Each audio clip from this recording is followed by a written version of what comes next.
One of the most painful parts of going to prison is the pain that it causes our children, especially as women, probably for men too. My children were 7, 12, and 14, my younger ones, when I was given a 7-year federal prison sentence.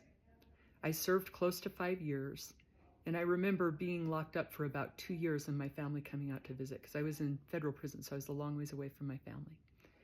And my daughter, Sadie, was 14 years old, and she was depressed. She was struggling. And I remember her looking at me and saying, "Mom, I don't want to hear anything you have to say anymore. I'm so tired of this." I went back to my bunk that night and I just curled up in a ball and I sobbed. I sobbed because I had done this. I had hurt my daughter. But I also knew the only way we could move forward was walking through that pain. And that takes time. It took 2 years of me writing her letters before she was even open to talking to me. It took time when I got home to prove to her that I was going to show up and that she could trust me. I've been home now for 5 years. And one of the more beautiful things that happened since I got home was a couple years ago, someone reached out and told me about 2 young girls whose father is incarcerated, and he'll be incarcerated for a long time, who needed support. And so we went to dinner with these girls, and I watched my children who'd walked through this with me comfort these girls.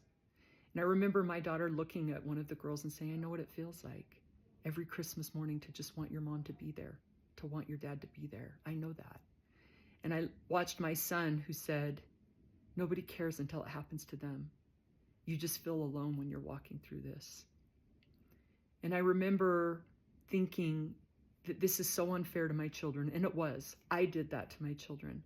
But how grateful I am that my children have risen to it and have chosen to have compassion and love for others who are walking through it. And this is something that I truly believe.